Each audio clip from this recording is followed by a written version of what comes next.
नमस्कार दोस्तों, आज हम आपको लेकर आए हैं आगरा शहर के पूर्वोदय बुद्ध विहार।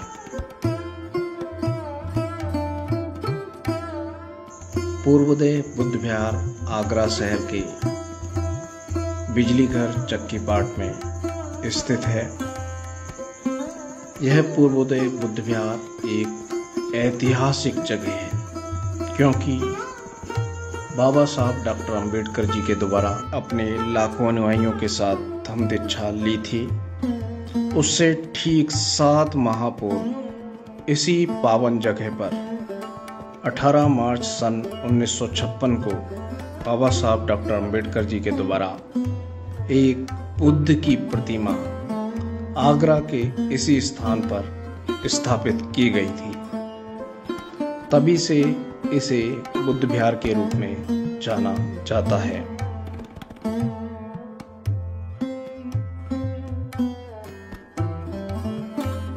आगरा शहर के ही नहीं बल्कि देश विदेश के लोग भी यहाँ आकर बुद्ध और बाबा साहब के समता मूलक विचारों से प्रेरित होते हैं। आपको बता दें कि यहाँ पर ही बाबा साहब डॉक्टर अंबेडकर जी का अस्थि कलश भी मौजूद है। इस अस्थि कलश को बाबा साहब डॉक्टर अंबेडकर जी के पुत्र यशवंतराव अंबेडकर जी आगरा लेकर आए थे।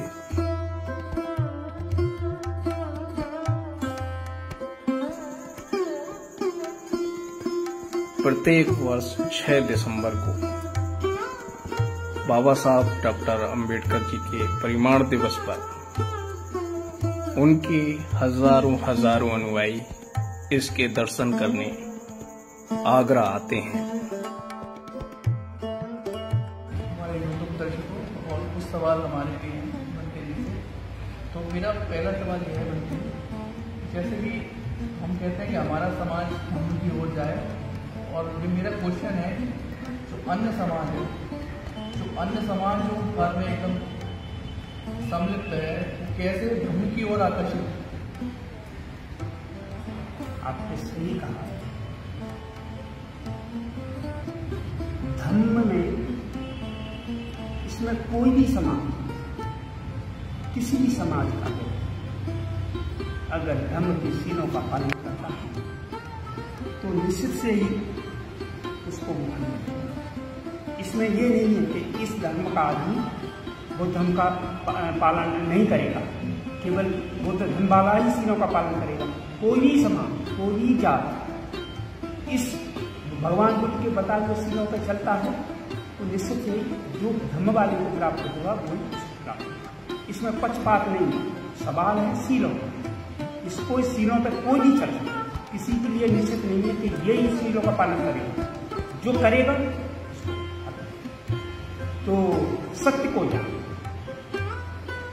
को जानिए और सत्य को पहचानिए। अंधविश्वास भगवान बुद्ध ने कहा है कि ये कर्म के आधार पर धर्म चलता, जैसा कर्म करें वैसा फल। आस्था की कर्म, ये केवल कर्म के काल सिद्धांत के ऊपर बना। आप जैसा करोगे वैसा।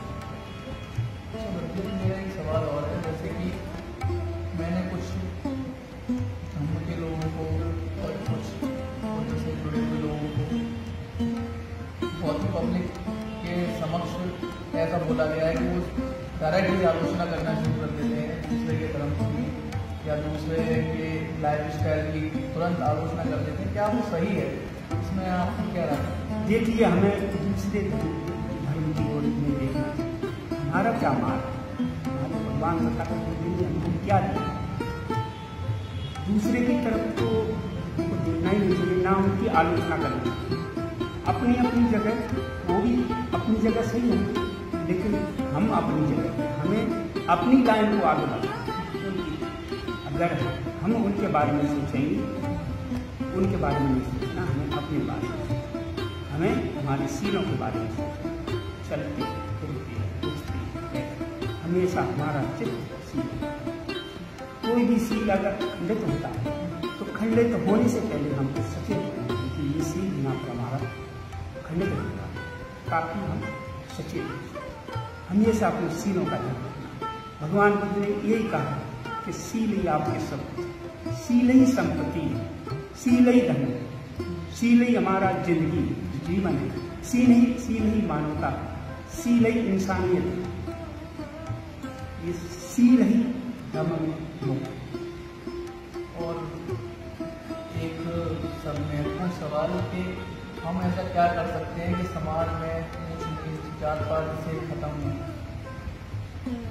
सब इंसान बराबर ही समझने लगे और सबको सम्मान दें, सम्मान रूप से छोटा बड़ा ऊंच नीच और उनके अपमान करना बंद करें। ऐसा हम क्या कर सकते हैं जिससे समाज में इस चीज़ का अंत हो? अगर धर्म में हम धर्म के ज्ञान को अपनाते हैं, धर्म के बताए हुए मार्ग पर चलते हैं, तो ऑटोमेटिक हमारे दिमाग में ऐसी बातें आती हैं कि जाति क्या है। जाति तो हम मानव हैं, इसके अलावा हमारे कौन सी जाति है? ये तो हमने आपने बनाया है तो गलत बनाया, इसीलिए तो हमारे देश का आपने देख रहे हैं जाति बाकी देशों में जाति नहीं है, केवल हमारे यहाँ पर, इसीलिए तो हमारी शक्ति नहीं बन पाती, हम संगठित नहीं। और दूसरे लोगों ने जैसे भी उनकी सोच थी, उन्होंने हमारे को विखंडित करने के लिए ये जाति, जिस कारण से एक न हो पाए और एक हो जाने तो शक्ति बन जाए। तो एक जाति की कमजोरी हर इंसान को कमजोर बनाती है, हर सोसाइटी को कमजोर बनाती है। जब धर्म में आ जाते हैं तो जाति, धर्म में कोई जाति नहीं, धर्म में तो एक ही जाति है, मानव इंसान मनुष्य। तो मनुष्य के अंदर इंसानियत होना चाहिए। एक अच्छा इंसान वही है जिसके अंदर मानवता है। एक धर्म प्रेम या धर्म को अपनाने वाला, इसके पहले अच्छा मानव होना चाहिए। अच्छा मानव ही अच्छा धर्म को अपना सकता है। अगर उसके अंदर मानवता नहीं होगी, धर्म में उसकी बिल्कुल इतना ज्ञान हमें दिया और हम ये भी चाहेंगे कि हमारे जरिए हमारे दर्शकों को भी ज्ञान का अनुभूति हो और वो आगे जाके कुछ इससे सीख मिले और सुखी हो।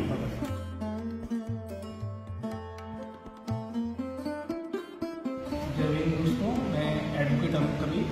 तो दोस्तों, आज हम आए हैं आगरा के पूर्वोत्तर बुद्ध विहार में और भंते जी करवातिस आज हमारे साथ हैं। तो आज हम इस बुद्ध विहार के बारे में उनसे इसके बारे में, इतिहास के बारे में जानते हैं कि ये पूरे यूपी में, पूरे इंडिया में क्यों महत्वपूर्ण है। तो भंते जी हमारे दर्शकों को ये बताएं कि ये जो बुद्ध विहार है इसकी नींव किस तरीके से रखी है और ये इतना ज़्यादा प्रसिद्ध पूरी दुनिया में क्यों है। ये 1956 में डॉक्टर बाबा साहब अम्बेडकर ने बनाया और इन्होंने भगवान बुद्ध की मूर्ति पर ज्ञान स्थापना की। तभी से ये बुद्ध विहार है और बहुत दूर से लोग यहाँ आते हैं उसी आस्था को लेकर कि बाबा साहब यहाँ पर, बाबा साहब की आस्था और भगवान बुद्ध की। बाबा साहब ने यहाँ पर धर्म का प्रचार किया और धर्म को इस यहाँ पर फैलाया है तो बाबा साहब के द्वारा ही फैलाया। बाबा साहब की ही देन, ये श्रेय बाबा साहब को ही देना। भंते जी, जो हम अपने समाज में देखते हैं कि जो हमारे लोग हैं जो धार्मिक पाखंड की तरफ ज़्यादा चलते हैं और बाबा साहब अम्बेडकर ने बौद्ध धर्म इसलिए अपनाया था कि हम विज्ञानवादी सोच की तरफ चलें और मानवता की तरफ, जिससे कि इस देश का भला हो सके। इसलिए बाबा साहब अम्बेडकर ने बुद्ध धर्म चुना कि यहाँ पर जो चरित्र का निर्माण करने के लिए बुद्ध धर्म को अपनाया, जिससे कि हमारे लोगों का जो चरित्र निर्माण हो पूरे देश के और देश पूरी दुनिया में प्रसिद्ध है। तो आप क्या कहना चाहते हैं, किस तरीके से हम उनके विचार को प्रचार प्रसार कर सकते हैं? देखिए, हजारों सालों से दूसरी पद्धति हमारे में समाई हुई थी, तो इसमें थोड़ा टाइम लगेगा, लेकिन परिवर्तन हो रहा है, बहुत अच्छी तरह से परिवर्तन आ रहा है और आगे चल के हमारा देश बुद्धमय भारत का पहले से अभी बहुत परिवर्तन आ गया। लोग बाग सब समझने लगे कि अच्छा क्या है, बुरा क्या है, सच्चाई का मार्ग कौन सा है और अंधविश्वास का है। परिवर्तन आ रहा है, टाइम लगेगा। इतना समय से वो दूसरी पद्धति में रही तो उसको थोड़ा सा उससे हटने के लिए टाइम लगेगा।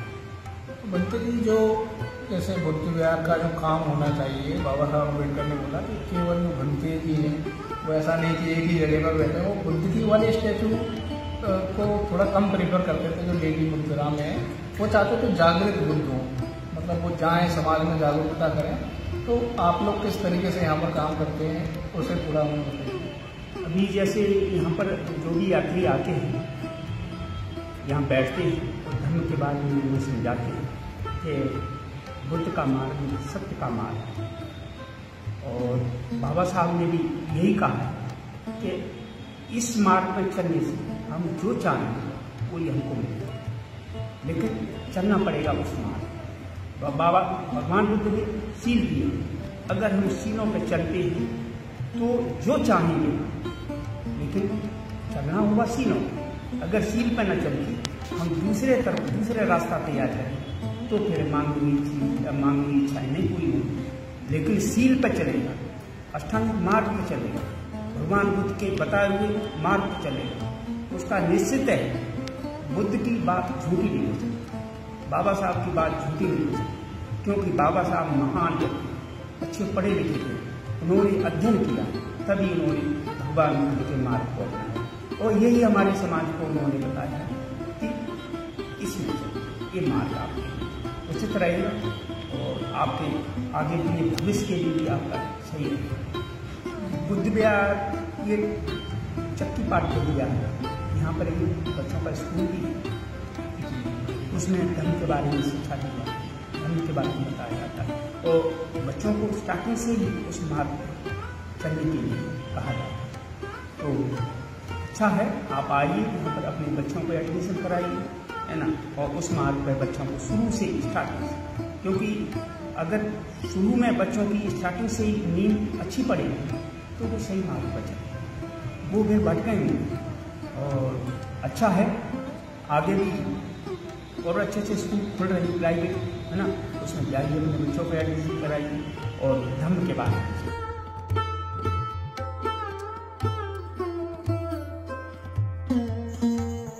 तो दोस्तों, यदि आप भी ऐसी ही समता मूलक और प्रेरणादायक जगहों पर आना चाहते हैं तो आगरा के पूर्वोदय बुद्ध विहार चक्की पाठ बिजली घर जरूर आएं। और यदि आपको हमारा ये वीडियो पसंद आया है तो इसे लाइक करना, सब्सक्राइब करना और अपने साथियों के बीच में शेयर करना ना भूलें।